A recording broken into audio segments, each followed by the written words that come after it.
Historia y desarrollo de la neuropsicología. Se integra de 6 módulos con una duración aproximada de 40 minutos cada uno. En el primer módulo veremos los antecedentes e inicios hasta la década de 1930. Después, en el módulo 2, veremos la etapa de formalización que se da entre los 40 y los 60. En el módulo 3, de manera específica, veremos las principales características de la neuropsicología de Luria, que adquiere su mayor desarrollo hacia la década de los 60 y su internacionalización hacia la década de los 70. Posteriormente, en el módulo 4, veremos todos los demás enfoques que se fueron sucediendo de 1970 hasta 1990. En el módulo 5 veremos el aspecto de internacionalización de la neuropsicología, de cómo se fueron creando sociedades y asociaciones, revistas, y cómo la neuropsicología se convirtió ya en una disciplina internacionalmente reconocida, con una actividad académica ya con tendencia a ser global. Y veremos también un resumen de 60 años de desarrollo de la neuropsicología, 1940 a 1990, que que muestra todo el contenido del libro de historia y desarrollo de la neuropsicología. En el módulo 6 veremos un tema que no está incluido en el libro, pero que es muy importante, que es parte de un nuevo libro que está por publicarse, que es la transición moderna contemporánea, que va de la década de los 90 hacia principios de este siglo, y propiamente lo que es la neuropsicología contemporánea, que tiene aproximadamente 2 décadas. El libro que se presenta y los módulos que se desarrollan nos permitirán entender la historia como un proceso. Cómo llegamos a tener esta neuropsicología contemporánea a lo largo de las diversas décadas, desde su inicio hasta nuestros días. También es muy importante resaltar que la generación de conocimiento científico requiere conocimiento y competencia en muy diversas áreas, como en historia y filosofía de la ciencia, en epistemología, en sociología de la ciencia, en psicología del conocimiento, en revisión sistemática y metaanálisis de la literatura y en análisis de contenido, entre otros. Una de las falacias modernas y posmodernas más extendidas es el planteamiento que la ciencia se regula sola. Este mismo planteamiento se ha utilizado en los últimos 30 o 40 años para los sistemas financieros y económicos. El mercado se regula solo. Recordemos la crisis financiera mundial que se origina en Estados Unidos, pero que impacta a decenas y decenas de países, a casi la mitad de la economía mundial en el 2008, precisamente por las insuficiencias regulatorias. Por lo que se ha consensado en ciencia de la importancia de los observatorios, del desarrollo de las diferentes disciplinas científicas a través de las diversas formas de metaanálisis, pero también a través de realizar reflexiones grupales y gremiales sobre fortalezas, debilidades y campos de oportunidad que se dan en cada disciplina científica. Esta es una práctica que desafortunadamente no se hace con frecuencia porque sigue primando la falacia moderna y posmoderna que la ciencia se regula sola.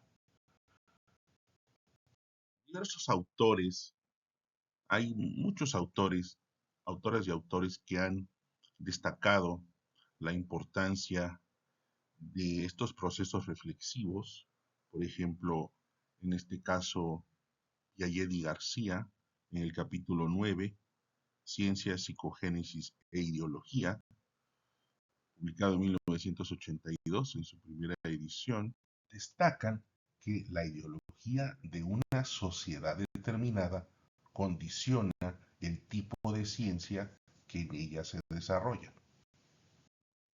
siendo importante determinar cuál es en su momento esa ideología dominante. ¿Y cuál sería esa ideología dominante? Recomiendo ampliamente este artículo publicado en la revista Philosophical Psychology, en donde nos apuntan un par de características.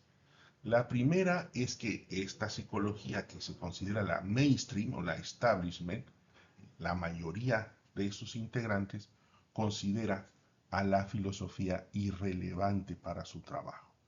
Y otra de las características que se ha descrito en la actualidad, tanto en la psicología como en la neuropsicología, es la excesiva fragmentación. No solo entre las diferentes escuelas y corrientes de la psicología, sino incluso dentro de una misma disciplina, como podría ser el caso de la neuropsicología.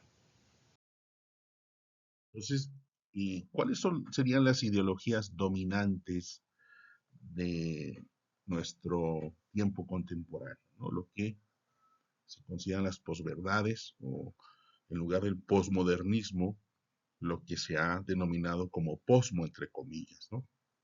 Los enfoques posmodernistas, eh, les gusten algunos o no, sean aceptados por otros, son parte de nuestras realidades sociológicas. Eh, pero lo que se denomina, entre comillas, posmo, son estas posverdades aisladas, distorsionadas, muy manipuladas.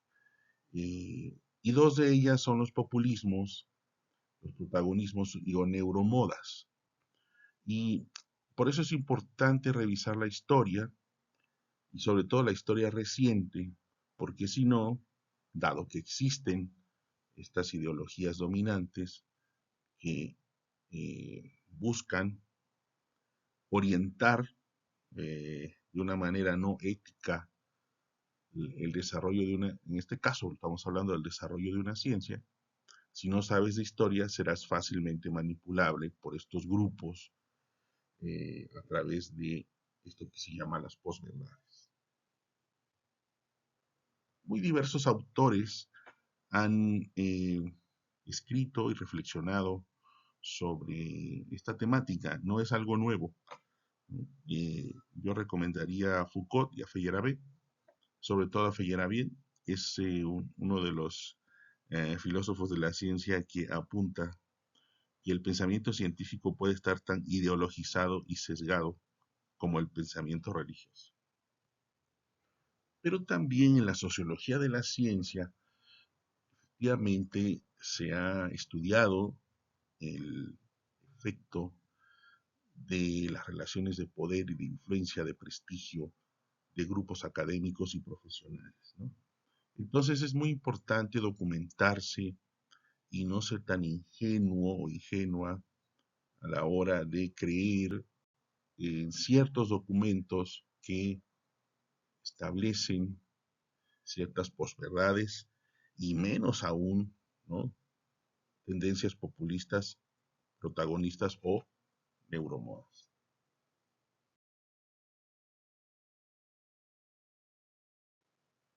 Una de estas posverdades es la siguiente. Luria era localizacionista y gracias a la neuroimagen funcional, a las neurociencias de los 90, hoy sabemos que los procesos psicológicos no están localizados. Esta afirmación es falsa y veremos tanto a lo largo de los módulos, sobre todo en el módulo dedicado a Luria, que es una distorsión muy preocupante de los planteamientos de Luria. Por eso es muy importante enfocarse, revisar los documentos originales, porque existen estos grupos, estas tendencias que tienen intereses eh, que no son muy claros, pero que son intereses de grupo para orientar hacia un sentido u otro la neuropsicología. El sentido de estos módulos que se hacen públicos es reorientarnos hacia una documentación seria y fehaciente de la historia y el desarrollo de la neuropsicología. Y esa es la razón principal por la que integré este libro, que muy amablemente la Universidad Autónoma de San Luis Potosí editó y publicó, con el objetivo de intentar aportar conocimiento documentado y sobre todo transparente. Este libro se integra de más de 200 referencias bibliográficas sobre la historia de la neuropsicología y es la base en general de este módulo, de estos módulos que pongo a disposición. Uno de los artículos que más me gusta en este tema de la historia es este, publicado en 1980 por Peiró y colaboradores. Vean qué interesante la época y expresa cuál es la función de estudiar la historia.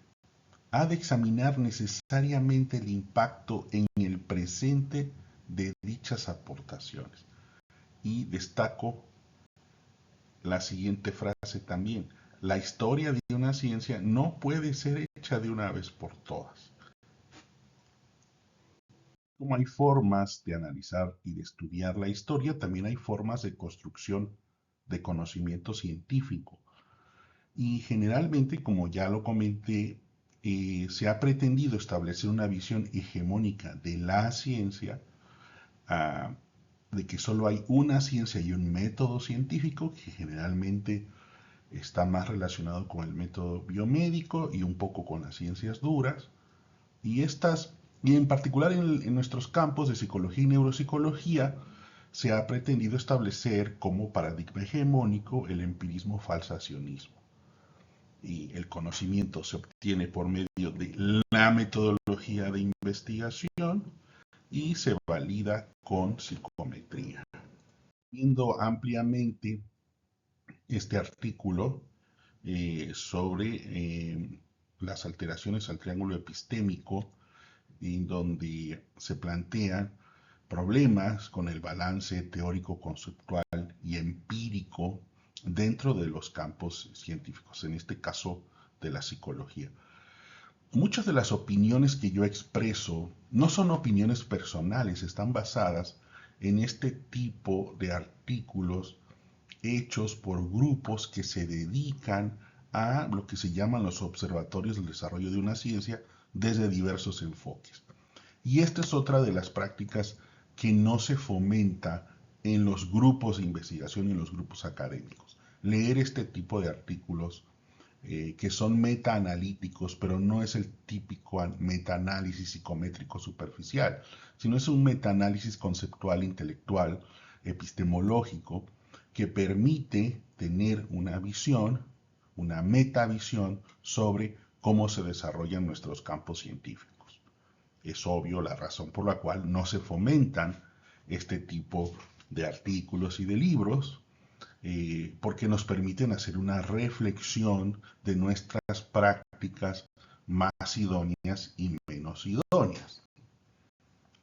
Dentro de los enfoques clásicos que hay en filosofía de la ciencia, para integrar este libro me basé en el de Lakatos sobre los programas de investigación. Lakatos plantea que la dinámica de la ciencia no debe enfocarse a través de teorías aisladas, sino de secuencias de teorías relacionadas entre sí, que él llama programas de investigación. De esta forma, integro dos libros, del que se basan estos módulos de historia de la neuropsicología, de 1940 a 1990, y un nuevo libro sobre fundamentación científica en neuropsicología, de 1990 hasta nuestros días. De forma que se puede extraer a lo largo de la historia y a lo largo de los últimos 30 años cómo es que estas secuencias, estas relaciones entre secuencias de teorías nos dan lo que ahora es la neuropsicología contemporánea. Con frecuencia me señalan y preguntan mis colegas, ¿para qué revisar la historia si ya somos modernos? Mi contestación favorita es la siguiente. ¿Qué es la modernidad? Ante todo, es un término equívoco. Hay tantas modernidades como sociedades. Cada una tiene la suya. Si nos situamos en el 2024, comparamos estos países, veremos que empiezan a haber diferencias. sobre cómo construir una sociedad moderna y contemporánea. Si comparamos otros países como Holanda contra Turquía, habrán más diferencias y así podemos ir comparando. Incluso si comparamos dentro de un mismo país. Vamos a ver este ejemplo. Si lo abordamos desde el punto de vista sociológico, ni siquiera tendríamos que comparar un país con otro. Podríamos simplemente comparar la sociología, las ideas psicosociales, los planteamientos psicosociales de las y los habitantes de un estado como Nueva York contra los habitantes de un estado como Alabama, para ver cómo este planteamiento de hay tantas modernidades como sociedades y cada una tiene la suya, es bastante actual. Pero se podría decir, bueno, estas se dividen por 1720 kilómetros, hay una distancia muy grande entre ellas. Bueno, comparemos California y Utah, que de una frontera a otra de este estado, solo lo separa el estado de Nevada, pueden haber menos de 600 kilómetros. Ahí verán como un estado muy vanguardista, muy internacional, muy cosmopolita como es California, contra un estado mucho más conservador como es Utah. Hay tantas modernidades como sociedades, cada una tiene la suya. Lo mismo sucede con la neuropsicología, incluso dentro de un mismo país, incluso dentro de una misma ciudad. ¿Qué tal Europa, que durante muchas décadas fue ejemplo de integración? Actualmente se debate entre el enfoque de socialdemocracia contra otros como los nacionalismos o los enfoques de integración o independencia económica, por ejemplo, el caso del Brexit. Estos ejemplos se reflejan en una importante y preocupante fragmentación de enfoques y modelos en psicología que tienen diferencias sustanciales e incluso antagónicas. Y en neuropsicología, esta fragmentación conceptual, aunque es menor en número, es igual en intensidad. Además de la fragmentación conceptual de las últimas décadas, en los últimos 10-15 años, también se ha presentado este fenómeno de la posverdad. Para nuestros campos, por ejemplo, la neuroimagen funcional ha descubierto que los procesos psicológicos no están localizados, sino distribuidos de forma dinámica en diversas regiones y formas de actividad. Y uno de los principales ejemplos de la importancia de conocer la historia de la neuropsicología. Vean una de las principales evidencias documentales contra la posverdad. En este caso es una cita de Luria de 1979 porque se refiere más a ediciones en inglés o incluso en español. Estos libros fueron publicados en ruso muchos años atrás. ¿Qué plantea Luria? Antes de la era de la neuroimagen funcional, mucho antes, 2 o 3 décadas antes. Las funciones mentales, como sistemas funcionales complejos, no pueden localizarse en zonas restringidas.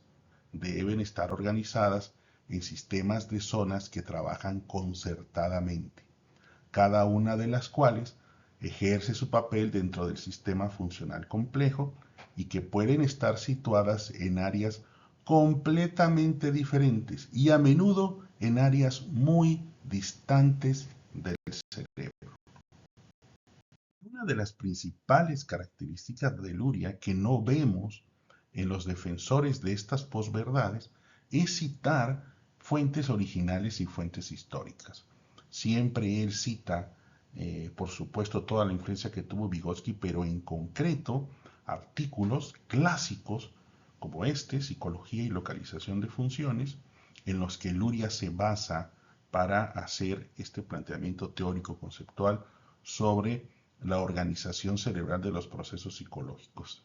Este es un artículo publicado en 1934 y que después se publica en inglés en 1965, traducido por Luria, en una de las revistas más importantes hasta la fecha de neuropsicología, mostrando que las ideas originales de Luria Vygotsky previos a la era de la neuroimagen funcional, con la neuroimagen funcional se corroboran, se amplían por supuesto y se especifican nuevas propiedades. Bienvenida la neuroimagen funcional a la neuropsicología, pero no como una posverdad, sino como un complemento científico a la neuropsicología. Entonces, consultar las fuentes originales permite superar la posverdad.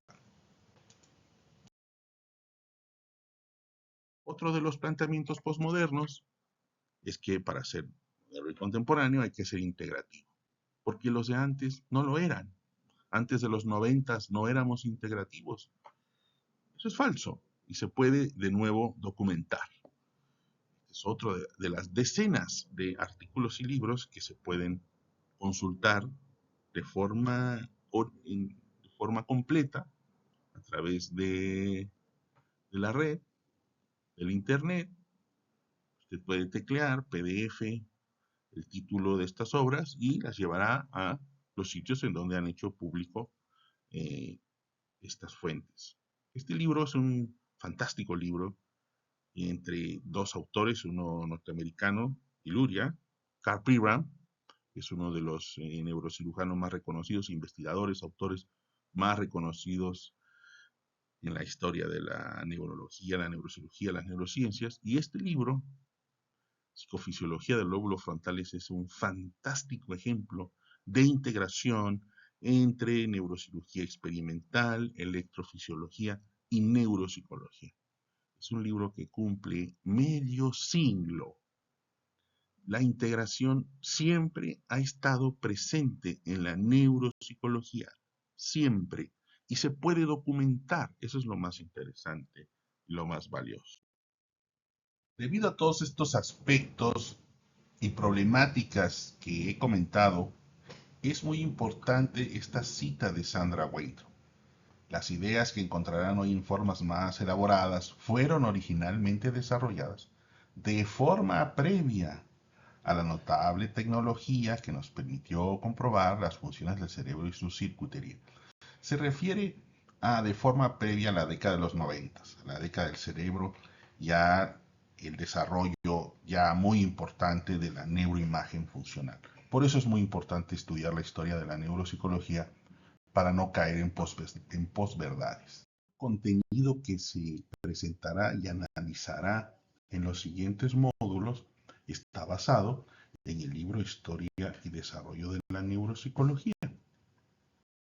Es importante señalar que hacia finales del 2020, muy a principios del 2021, cuando terminé este libro de historia, solo existían libros como tal integrados, aunque existían artículos y capítulos en español sobre la historia de la neuropsicología, no existían libros completos de historia de la neuropsicología. Y que si bien existían una importante cantidad de libros en inglés y en otros idiomas, estos no eran tan fáciles de acceder. Y que a lo largo de todo el 2021, este libro de historia que se publicó en español, pues sufrió todo el proceso de edición. Este libro se conformó en base a 10 libros y 43 artículos y capítulos del libro en forma extensa, en su formato PDF en general, cuyo tema principal es la historia de la neuropsicología. Y esta bibliografía formó la columna vertebral del libro. Progresivamente fui identificando a lo largo de los diversos años, de los 3 años que duró este trabajo, otras un poco más de 150 documentos adicionales, y en total lo que hice fue integrar, analizar más de 200 referencias históricas por medio de resúmenes conceptuales década por década, y sobre todo de tendencias, citación, referencias, y así fue que pude ir identificando las confluencias, ¿no? Durante estos 3 años que duró la integración de esta obra. Posterior a esta introducción, a partir de aquí empezamos el módulo 1 de antecedentes de la neuropsicología. Es importante destacar que el contenido tanto del libro como de estos módulos es un contenido de historia mínima. Existen muy diversos datos relacionados con la neuropsicología, pero a la vez estos datos y estos hechos históricos están relacionados con otras ciencias como la neurología, la neurocirugía, etc. Por lo tanto, lo que yo les presentaré es los datos mínimos, los más nucleares, que se relacionaron con los antecedentes de la neuropsicología. Los más comúnmente citados son los de Paul Broca y Carl Wernicke, relacionados con la afasia, pero también es importante recordar el caso de Phineas Gage, que es un caso muy famoso, inicialmente descrito por el doctor Harlow, y sobre todo, uno de los datos más importantes en neurología y neuropsicología son los planteamientos de Huglis-Jackson.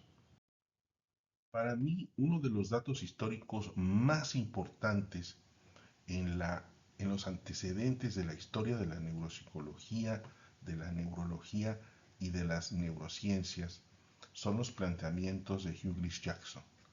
Localizar la lesión que altera el lenguaje no es lo mismo que localizar el lenguaje. Fue pionero, de acuerdo a Luria, en considerar que un proceso psicológico requería de diversas áreas del cerebro para llevarse a cabo y que los procesos motores y conductuales se organizaban de forma jerárquica a diferentes niveles en el cerebro. Recomiendo en particular tanto el capítulo de historia de Luria de las funciones corticales superiores como el artículo de Fuster sobre el enfoque jerárquico en la organización cerebral de los procesos psicológicos.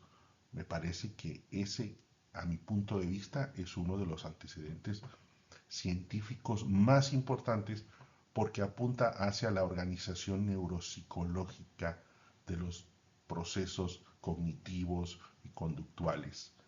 Por lo tanto, tiene mucho mayor relevancia, desde mi punto de vista, sobre diversas disciplinas del campo que nos interesa. Es muy interesante esta referencia de Hitzig y Hitch de 1870.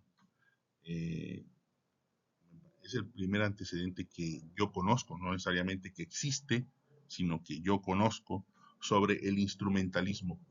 El instrumentalismo es un enfoque, es una advertencia de filosofía de la ciencia y epistemología, que es muy aplicable a la psicología y la neuropsicología, que debes de evitar asumir que los fenómenos y los procesos que estás estudiando estás llegando a su esencia, a su naturaleza, a través de un instrumento, una tecnología. La tecnología y el instrumento te permite ver, entre comillas, adquirir información de un tipo, de una dimensión del fenómeno objeto de estudio que en el que estás interesado. En este caso, los procesos neuropsicológicos o, por ejemplo, en neurociencia cognitiva, la actividad cerebral relacionada con los procesos cognitivos. Estos autores nos advierten desde 1870, el método crea los resultados. Si cambias el método, cambias la tecnología, los instrumentos con los que estás registrando o induciendo los resultados, entonces tus resultados van a cambiar. Y este enfoque de filosofía de la ciencia, de epistemología, se llama instrumentalismo. Tristemente, en psicología y neuropsicología es muy poco evidenciado, muy poco estudiado, y hay una sobreconfianza, una sobrerepresentación de datos y resultados basados en una poca reflexión de que son los instrumentos, nuestras tecnologías, incluidas las pruebas neuropsicológicas, que nos están reflejando cierta dimensión de lo que estamos estudiando. Y existen otros antecedentes de paradigmas de instrumentación, de métodos de evaluación en los antecedentes, ¿no? Aquí ya de principios de siglo, con la prueba breve de 3 pedazos de papel de Pierre Marie. También Henry Head desarrolló algunos paradigmas para la evaluación de la afasia, aunque no los estandarizó. Y algunas de sus pruebas, de estas pruebas, se consideran antecedentes del token test. Ya desde principios del siglo XX se podían identificar estas dos posturas relativamente antagónicas, el holismo, que planteaba que no existen diferencias funcionales en el cerebro, y el localizacionismo, que existen diferencias y además están localizadas ciertas funciones en el cerebro. Además de los enfoques localizacionista y holista de principios del siglo XX, es importante también contextualizar un poco de lo que sucedía en los campos generales de la psicología y de otras ciencias para principios de siglo. Estos antecedentes iniciales de la neuropsicología se ubicaron en un contexto en el que la psicometría empezaba a tener también sus primeros y más importantes desarrollos de las primeras décadas del siglo XX. Un antecedente muy significativo de esta época son los hallazgos de Porteus utilizando laberintos. Por ejemplo, cita un estudio con detectives y su capacidad de adaptación a la sociedad, reportando mayor índice de correlación con la prueba de laberintos que con la prueba de Binet.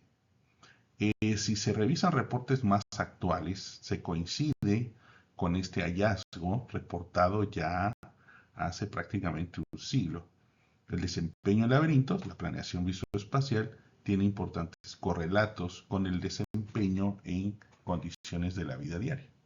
Los antecedentes más importantes en evaluación psicológica fue el desarrollo de los instrumentos ARMY alfa y ARMY beta.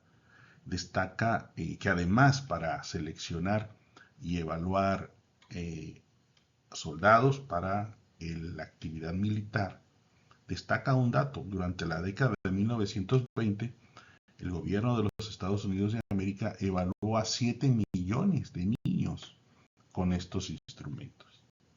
Un dato histórico importante fue el uso de estos instrumentos para evaluar las alteraciones cognitivas de los soldados que habían sufrido heridas en combate, como una forma de establecer programas de intervención. Y así, de manera progresiva, se utilizaron no solo en mayor cantidad, sino en una diversidad de condiciones estos instrumentos. Sin duda, otro de los antecedentes más importantes, tanto para la neurología como para la neuropsicología, fue el desarrollo de la electroencefalografía clínica, con una serie de datos muy interesantes y de nombres que hoy nos parecen familiares, pero que es muy interesante verlos como históricamente van apareciendo y van desarrollando sus aportaciones.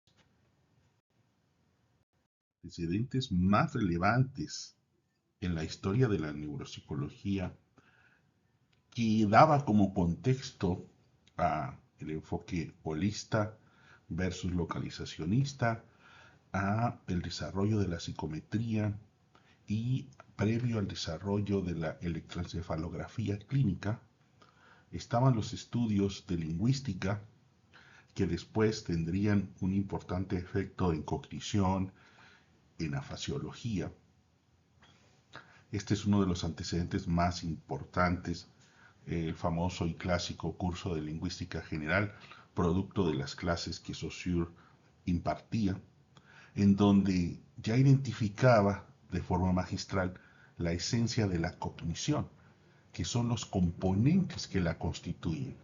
La cognición no como un resultado numérico, no como la típica aproximación de caja negra que duró décadas, pero muchas décadas, en la cognición y psicometría de inicios y mediados del siglo XX, sino la importancia de conocer cuáles son los componentes, cómo es la estructura interna de los procesos psicológicos y cognitivos, en este caso del lenguaje. Entonces, este es uno de los antecedentes más importantes y más relevantes de principios de siglo.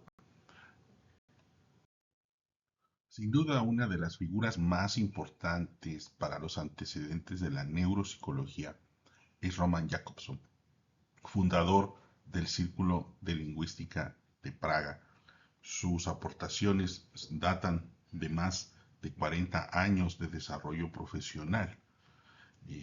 Destaca este dato: el Círculo Lingüístico de Praga comparte con Saussure la misma noción estructuralista del lenguaje. Los sonidos de una lengua forman un sistema, de la misma forma que la gramática es un sistema de reglas. El enfoque de Jacobson va a ejercer una importante influencia sobre la fisiología de Luria, que ya veremos con detalle en el módulo correspondiente. Todavía durante las 3, quizás 4 primeras décadas del siglo XX, el holismo y el localizacionismo continuaban representando estas posturas antagónicas en la neuropsicología o en los antecedentes de la neuropsicología y en la historia de la neurología y las neurociencias en general. Para cerrar con broche de oro, veremos algunos de los principales aportes de Vygotsky para los inicios de la neuropsicología. Vygotsky es muy extensa. Yo recomiendo para esta temática este clásico artículo que, aunque fue publicado en la década de los 30 del siglo pasado, hay una publicación en inglés, una versión traducida por Luria, publicada en Neuropsicología en 1965. Este artículo es una de las joyas de la historia de la neuropsicología.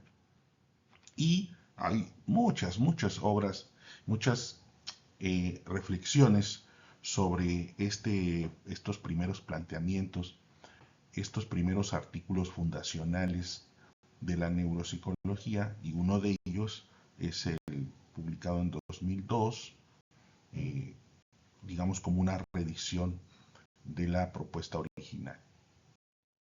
Y bueno, en este artículo publicado en 1934 se analiza y se plantea un enfoque para lo que casi 100 años después continúa siendo uno de los retos teóricos, científicos y metodológicos más nucleares en neuropsicología. No solo qué es lo que puede ser localizado, sino sobre todo cómo puede ser localizado. Y el enfoque Vygotsky-Luria tiene una ventaja que no empieza solo por el cerebro, sino que empieza por un modelo muy vygotskiano de cuál es la estructura de los procesos psicológicos. ¿Qué planteaba Vygotsky en la década de los 30 del siglo pasado? Estamos ya por cumplir casi 100 años de estos planteamientos vanguardistas. Todas las funciones psicológicas son sistemas funcionales complejos que tienen componentes. Estos sistemas funcionales complejos, estos sistemas psicológicos son interdependientes entre sí, cooperan entre sí, no funcionan de manera aislada. Son principalmente construidos por las influencias y los efectos de la cultura y el aprendizaje. Y también son principalmente construidos por el papel de los adultos en la formación de la autorregulación de niños y niñas, a través de sus clásicos planteamientos de internalización y automatización. Y uno de los componentes más importantes en la regulación es el lenguaje. Digamos, estos son planteamientos clásicos, pero muy relevantes en la actualidad para la comprensión de cómo se organizan los procesos psicológicos en el cerebro. Destaca la importancia de que los procesos psicológicos son sistemas funcionales cuyas relaciones interfuncionales son plásticas e intercambiables. Estos sistemas funcionales son sistemas dinámicos que están jerárquicamente organizados en zonas separadas del cerebro y que los tipos de interacción, sus relaciones interfuncionales, van cambiando. Algunas veces unas estructuras participan como la plataforma de otras y después hay un intercambio de roles. La actividad global es el resultado de la integración compleja de las relaciones dinámicas, diferenciadas y jerárquicamente organizadas de las diferentes zonas del cerebro. Este es un planteamiento conceptual y teórico muy importante que sigue siendo actual, pero que al no darle crédito a Vygotsky y Luria parece que fue encontrado en la década de los 90 por las neurociencias cognitivas. Pero por eso es muy importante leer estos artículos de historia para dar el crédito a quien hay que dárselo. Señala que toda esta actividad compleja no puede ser reducida a simples procesos de inhibición y excitación. y hace uno de los primeros planteamientos clínicos más importantes, de los cuales tristemente hoy, con toda la tecnología que se nos presume y con todo el conocimiento que se nos presume, se siguen cometiendo los mismos errores de usar modelos de adultos para la neuropsicología del desarrollo. Vean este apunte. Síndromes idénticos en niños y en adultos pueden provenir de lesiones, alteraciones en diferentes zonas del cerebro y viceversa. Cuando veamos autores más contemporáneos de los 90 y principios de este siglo, veremos que hacen planteamientos similares. Obviamente, planteamientos con mayor precisión basada en todo el desarrollo científico que hemos tenido en las últimas décadas. Las iniciales de Vygotsky son magistrales en el sentido que no solo plantea una teoría neuropsicológica general, principalmente orientadas a adultos, como es la que en los 70s y 80s dominó el campo de la neuropsicología, sino él plantea principalmente una neuropsicología del desarrollo. Por ejemplo, plantea que existen diferentes formas de relación entre las zonas corticales en dependencia de las diferentes etapas del desarrollo del niño. Al inicio, los niveles más básicos son fundamentales para la construcción de los niveles superiores. El desarrollo va hacia arriba, la disolución hacia abajo. En el campo del aprendizaje, uno de sus planteamientos más importantes sobre los procesos de interiorización y llevados hacia, en nuestro campo, hacia la reorganización neuropsicológica posterior al daño compromiso cerebral, como también esas etapas de interacción, en este caso entre el paciente y los profesionales, las y los profesionales que están desarrollando la rehabilitación como procesos de interiorización similares, no iguales por supuesto, pero similares a los procesos de desarrollo y aprendizaje que suceden en la infancia y la adolescencia. Concluyendo con esta parte de Vygotsky, Vygotsky plantea que debemos de ir, está hablando de su tiempo, de la década de los 30, hacia un nuevo tipo de análisis, sistemas y relaciones interfuncionales. Propuestas que estamos escuchando apenas hace 5 o 10 años, 15, como si fueran nuevas. Por eso es muy importante leer este artículo de Vygotsky que, si ustedes buscan en Google PDF, lo van a encontrar en su versión completa. Pero ¿cuál es la relevancia actual? Esta pregunta puede tener matices reflexivos o incluso matices de duda y de rechazo. ¿Cuál es la relevancia actual de revisar a Vygotsky? Obviamente las personas que fuimos formados y revisamos de manera formal decenas y decenas de páginas de documentos, centenas de páginas y decenas de sus documentos, no tenemos duda, pero en general, la mayoría de las personas que no han tenido esa oportunidad se pueden hacer esta pregunta de manera legítima, de nuevo, tanto de forma reflexiva, pero sobre todo, si seguimos con el rupturismo posmoderno, de manera de duda y de rechazo. Existen obras actuales como la de Ajutina y Pliayeva, que son obras muy actualizadas acerca de las aplicaciones Vygotsky-Luria en la neuropsicología del desarrollo, por citar solo una de las más relevantes. Uno de los enfoques contemporáneos en desarrollo cognitivo y desarrollo psicológico es el enfoque llamado Tools of the Mind, herramientas de la mente.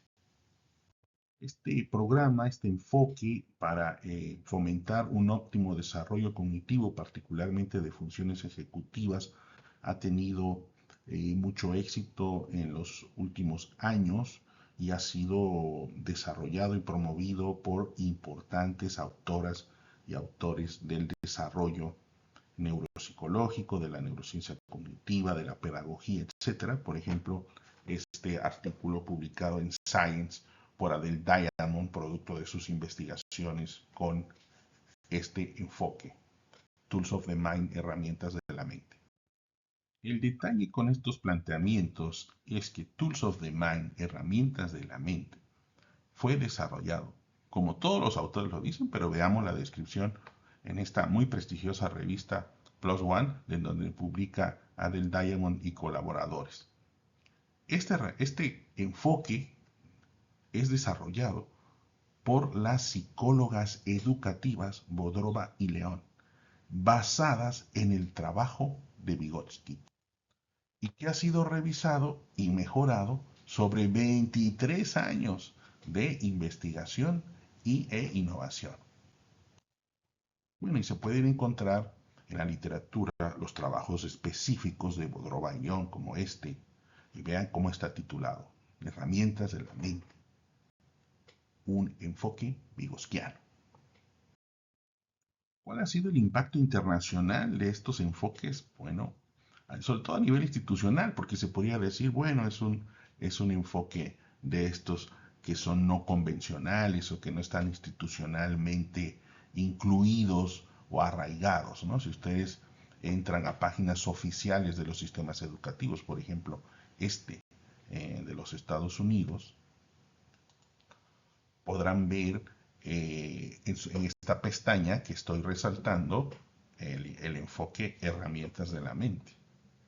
Más aún, en estas páginas oficiales del gobierno de los Estados Unidos verán el crédito que le dan a Vygotsky.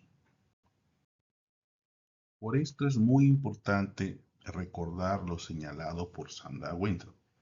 Las ideas que encontrarán hoy en formas más elaboradas fueron originalmente desarrolladas de forma previa a la notable tecnología. Se refiere a la década del cerebro, a la década de los 90 y el boom de los grandes inicios del estudio de la neurociencia y la neurociencia cognitiva, que por eso se llama la década de los 90, se denominó la década del cerebro. Y a partir de ahí, sobre todo a principios de este siglo, que se lograron desarrollos muy notables en neuroimagen funcional. Pero los fundamentos teóricos y científicos de la neuropsicología fueron establecidos por muchos autores y autoras previas a la década de los 90. Por eso es muy importante conocer estos artículos y sobre todo darles crédito para identificar qué es lo que de esos aportes hoy podemos seguir utilizando, no simplemente borrar la historia. Por eso también Sandra Weintraub señala, la historia es con frecuencia olvidada. Hay muchas razones por las cuales es entre comillas olvidada. Pero ¿por qué la historia es frecuentemente olvidada? Vean este fantástico título de Bodrova, León y Ajutina. Cuando todo lo nuevo es olvidado de lo más antiguo. Por ejemplo, en el caso del desarrollo de las funciones ejecutivas, ha sido un modelo muy exitoso, herramientas de la mente. ¿Por qué entonces no se da reconocimiento a Vygotsky? Este es el típico caso de sociología de la ciencia en donde los grupos actuales, para vender, aparentar que lo que están descubriendo, ellos lo conceptualizaron, ellos lo descubrieron, porque su desarrollo científico es mucho mejor que el de hace 30, 40 o 50 años, es muy común que se cometan estas conductas de no darle crédito. Y sobre todo no es un crédito histórico, no es una fecha, es verdaderamente leer a Vygotsky, leer la teoría de la actividad, leer a los nuevos autores que han desarrollado de forma moderna y contemporánea esos planteamientos y los han llevado a niveles de eficiencia y calidad más altos, a niveles modernos y contemporáneos, pero siempre dando crédito a esas grandes mentes que nos heredaron lo mejor. Tristemente, en los últimos 20, 30 años lo que vemos en la ciencia es un protagonismo que, para destacar, tiene que borrar lo que ha sucedido en el pasado. Estos no son planteamientos míos o mis puntos de vista, como muchas veces suelen decir por allí, ¿no? Y es algo que está muy bien documentado por decenas de artículos y muchos libros que se han publicado en este tema. Uno de los que a mí me gusta más, que recomiendo mucho, este fantástico libro de Oliver Sacks y colaboradores. Historias de la ciencia y del olvido, donde narran todos estos aspectos que les estoy comentando. Por eso hay que tener mucho cuidado con esta actitud posmoderna, entre comillas, ¿no? Que no se basa en literatura de más de 10 años y sobre todo lo más delicado es que es rupturista, ¿sí? El pasado no le interesa, pero no como un interés legítimo, ¿no? Sino como la conducta que les acabo de comentar en diapositivas pasadas. Es tristemente autosuficiente conceptualmente y, digamos, su principal herramienta es ser muy productivo, ¿no? Producir muchos artículos y publicar, publicar y publicar.